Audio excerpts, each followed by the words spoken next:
चलो अब climate of India की बात करते हैं। ओके, मैंने भी एक छोटा सा ब्रेक ले लिया, तुम भी ले लो। ओके, तो देखो, सबसे पहले इंडिया के क्लाइमेट वैसे अपना थर्ड टॉपिक का नाम क्या है?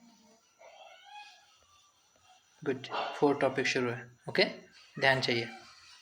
फोर्थ टॉपिक का नाम क्लाइमेट है, हम उसी के बारे में बात कर रहे हैं। मैंने इसके पहले वाले वीडियो में ब्राज़ील के क्लाइमेट की पूरी जानकारी दे दी। अब हम जो बात करने वाले हैं, हम इंडिया के क्लाइमेट की बात करने वाले हैं। ओके, सो इंडिया के क्लाइमेट के बारे में हम सबसे पहले इंडिया के क्लाइमेट के फीचर्स जानेंगे। क्या जानेंगे? इंडिया के क्लाइमेट के फीचर्स, और फिर उसके बाद उन फीचर्स के बाद हम ये जानने वाले हैं कि इंडिया का temperature and after that rainfall in India. Okay, so इसके जो फीचर्स है वो फीचर्स आई थिंक मैप पर ही देखते हैं। ठीक है, चलो मैप पर देखते हैं, ज़्यादा सही रहेगा। Okay, so I think first topic, या फिर नहीं, फर्स्ट नहीं, सेकंड टॉपिक के ऊपर अच्छा मैप है इंडिया का। ये रहा। ओके, चलो ध्यान दें। इंडिया का जो हम इसकी बात कर रहे हैं, इसकी मतलब इसकी क्लाइमेट की, इंडिया के क्लाइमेट को मानसून टाइप ऑफ क्लाइमेट कहा जाता है। क्या कहा जाता है? Monsoon type of climate. हर एक बच्चा ध्यान देगा, क्या कहते हैं? Monsoon type of climate. India में थ्रू आउट ईयर, मतलब तकरीबन सारा काल नहीं, टाइम, सारा टाइम हीट रहती है। क्या रहती है? हीट। मतलब क्या?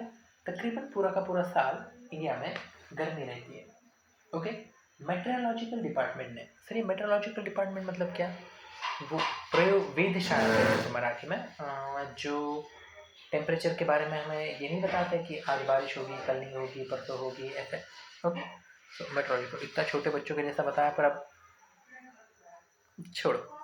ओके, जो मेट्रोलॉजिकल डिपार्टमेंट है, उस मेट्रोलॉजिकल डिपार्टमेंट ने इंडिया में 4 सीजन से ऐसा कहा है। जो पहला सीजन है उसे वो कहते हैं हॉट वेदर सीजन, वो उसे कहते हैं hot weather season, point number 1। Point number 2, वो सेकेंड सीजन को कहते हैं सीजन ऑफ रेनफॉल या फिर मानसून, सीजन ऑफ रेनफॉल या फिर season of monsoon. Third, the season of retreating monsoon, season of retreating monsoon, and the fourth one, cold weather season। क्या कहते हैं? Cold weather season. चल, पहली बात मैंने क्या बताई? इंडिया का जो सीजन टाइप है उसे हम मानसून टाइप ऑफ सीजन कहते हैं। इंडिया में पूरे साल हीट होती है। मेट्रोलॉजिकल डिपार्टमेंट ने इंडिया में मेन 4 सीजन से ऐसा कहा है। पहला hot weather season, monsoon season, retreating monsoon और कोल्ड वेदर। केस में किसी को दिक्कत है चारों पॉइंट्स में? Very good. ना मूविंग ऑन, आखिर ये इंडिया में इतना हमें सीजन्स में, क्लाइमेट में इतना वेरिएशन क्यों देखने को मिलता है? क्लाइमेट और वेदर में फ़र्क होता है। क्या फ़र्क होता है मैं नहीं बताने वाला, ठीक है? नेक्स्ट टाइम अगर हम ऑफलाइन क्लास लेंगे तो तब मैं बता दूंगा। ओके, अभी के लिए जो बता रहा हूँ वो समझ। आखिर इस तरीके से हमें क्यों देखने को मिलता है? हिमालयन रेंज और ये जो इंडियन ओशन है, इन दो मेन रीजन की वजह से हमें इतना सारा वेरिएशन चेंजेस हमारे क्लाइमेट में देखने को मिलते हैं। First region Indian Ocean and the second Himalaya. Okay, and apart from that क्या और रीजन्स हैं? Yes, latitudinal location. एक बात समझ के लो, ये ट्रॉपिक ऑफ कैंसर इंडिया के तकरीबन बीच में से जा रहा है। ये जो ट्रॉपिक ऑफ कैंसर इंडिया के बीच में से जा रहा है, तो ये नीचे इधर इक्वेटर आएगा। ओके, तो हमें पता है इक्वेटर से लेकर ट्रॉपिक ऑफ कैंसर तक गर्मी रहती है। उसके आगे ये उल्टा एरो उल्टा देना था। ट्रॉपिक ऑफ कैंसर से लेकर इक्वेटर तक गर्मी बढ़ती जाती है। ऊपर जब हम जाते हैं तो वहाँ पर सर्दी ज़्यादा होती है। क्यों? सनराइज, हमेशा रीजन सनराइज ही होता है। तो फिर आखिर सर अगर हमें ऐसा पूछा जाए कि वेरिएशन क्यों मिलता है, तो क्या हम हिमालयाज और इंडियन ओशन लिखें? हाँ, और उसी के साथ ये भी लिखना कि इंडिया का लैटिट्यूडनल लोकेशन। क्या लिखना? Latitudinal location. Sir what is latitudinal location? भैया मैंने अभी थोड़ी देर पहले बताया, ये जो लैटरली पोजीशनिंग होती है उसे हम लैटिट्यूडनल लोकेशन कहते हैं। इंडिया का लैटिट्यूडनल लोकेशन और इंडिया की हाइट। इन दो चीज़ों की वजह से हमें वेरिएशन देखने को मिलता है। केस में किसी को दिक्कत है? ओके सर, क्लाइमेट की वजह से जैसे हमने उधर देखा कि नॉर्थर्न पार्ट में तो साइक्लोन्स नहीं आते, क्यों? वो हवाएं ऊपर बढ़ती है बोला आपने, और वहाँ पर वो कॉन्वर्जेंस जोन की बात बोली। वेरी गुड वेरी गुड, बहुत अच्छा, याद है तुझे। ओके सो क्या इंडिया में भी कोई कैलामिटीज होती है, कोई प्रॉब्लम्स आते हैं? यस। कौन से प्रॉब्लम्स आते हैं? पहला, बहुत ज़्यादा खतरनाक रेनफॉल होता है अचानक से। ओके, रेड कलर से लिख रहा हूँ, धोखे वाली बात है। सेकेंड, कई बार सूखा गिर जाता है। ओके। थर्ड, साइक्लोन्स आते हैं। And fourth one that is floods. Even floods भी आते हैं। फ्लड्स आते हैं मतलब क्या? यहाँ पर कई बार ऐसा क्या कहेंगे उसे, माहौल पैदा हो जाता है कि जिस वजह से बहुत ज़्यादा रेनफॉल हुआ तो फ्लड्स आते हैं, नहीं हुआ तो ड्रॉट्स आते हैं, और जो कोस्टल रीजन है वहाँ पर साइक्लोन भी आते हैं। तो यहाँ पर किसी को दिक्कत है? देखो मुझे पता है तुम्हें भी नॉइज से डिस्टर्ब हो रही है, बट अब ऑप्शन नहीं है अपने पास। ओके, ऊपर गया तो नेट नहीं चल रहा है। सुना लेट मी रीड। तो क्लाइमेट वाला पार्ट हर किसी को समझ में आया। ओके, जब हम जो हम सेकंड पार्ट सीखने वाले हैं वो है इंडिया के टेम्परेचर के बारे में। इंडिया के टेम्परेचर के बारे में। सो इंडिया का टेम्परेचर के बारे में हमें क्या पता है? देखो, जब भी हम टेम्परेचर की बात करें ना, तुम्हें दो चीज़ें देखनी है। सबसे पहले लैटिट्यूड देखना है, टॉपिक ऑफ कैंसर कहाँ पर है, टॉपिक ऑफ कैप्रिकॉन कहाँ पर है, and along with the equator कहाँ है। इक्वेटर के करीबी एरिया हमेशा गर्म रहेगा, इक्वेटर से दूर वाला एरिया ठंडा होते चलेगा। बस इतना सिंपल सा लॉजिक है, याद रखोगे?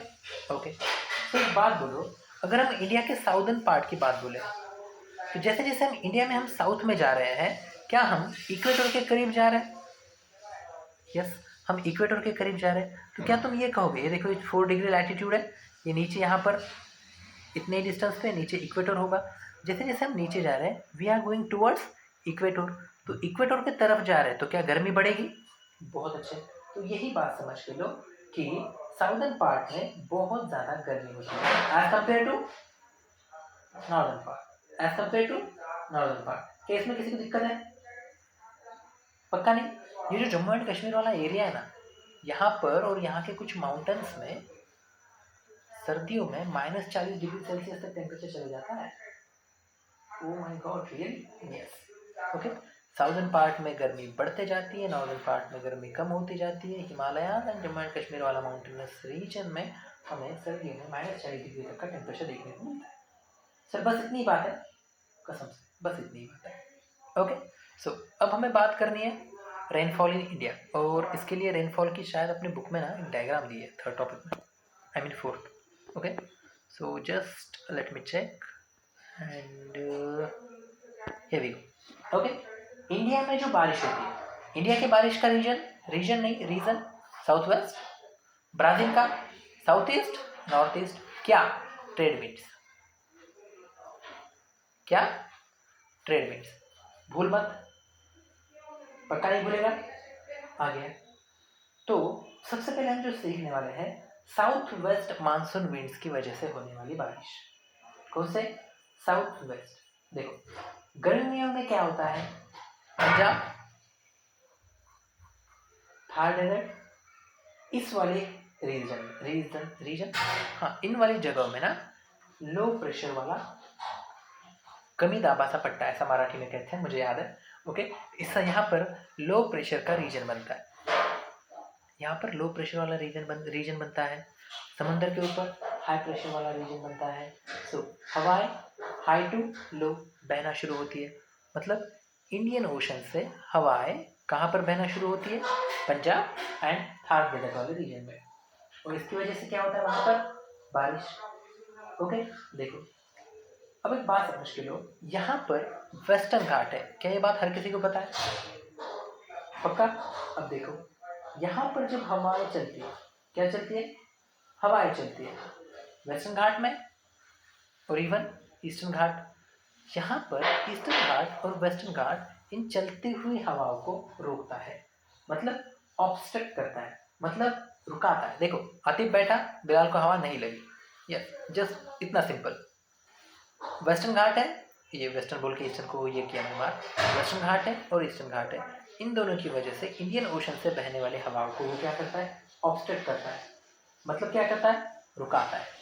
ओके, तो सर फिर उनके रुकने की वजह से क्या होगा, ये जिस साइड में वो रुक रहे हैं उधर बारिश अच्छी होगी, बहुत अच्छे, इधर तो अच्छी बारिश होगी, पर इधर वाला पार्ट बोलो, ये जो लीवर्ड पार्ट है वहां पर व्हाट्स द वर्ड, क्या कहते हैं उसे, rain shadow. Okay, rain shadow reason बनता है, क्या बनता है, रेन शैडो रीजन।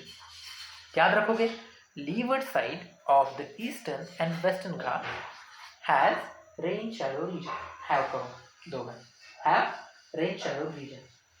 क्या ये बात हर किसी को याद रहेगी?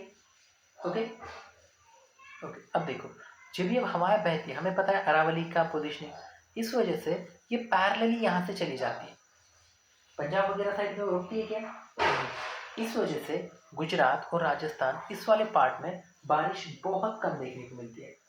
क्या देखने को मिलती है? बहुत कम। ओके, चलो देखो, यहाँ पे लो प्रेशर बेल्ट तैयार हुआ, इस वजह से इंडियन ओशन से हवाएं बहने लगी। ये जो हमारी प्यारा सा ईस्टर्न घाट था और वेस्टर्न घाट तैयार, वेस्टर्न ईस्टर्न बोल के वेस्ट को मैंने मार्क किया फिर से, वेस्टर्न घाट और ईस्टर्न घाट में दोनों तरफ उन्होंने हवा को रोका, वहाँ पर अच्छी बारिश गिरी, लेवरवर्ड साइड में रेन शैडो रीजन तैयार हुआ, हवाएं ऊपर आई, लेकिन अरावली इसकी पोजीशनिंग की वजह से गुजरात वो उन्हें ऑफसेट नहीं कर पाए, इस वजह से गुजरात और राजस्थान में कम बारिश हुई और वो आगे हिमालय तक जाकर पहुँचे, हिमालय को टकराए।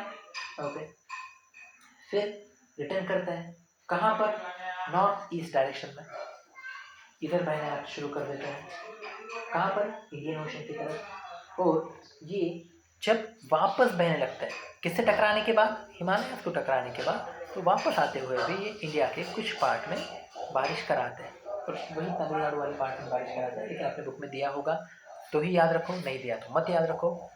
एंड दैट्स इट, इंडिया के रेनफॉल के बारे में बस हम इतनी बातें बताएंगे। ओके, सो आई होप कि ये वाला टॉपिक भी तुम्हें समझ में आया होगा। लिटरली अभी और एक टॉपिक के ऊपर वीडियो बनाना मेरे को जान पे आ रहा है, लेकिन बनाना तो पड़ेगा। ओके, सो एक बार देख लेना। Okay, bye bye and take care.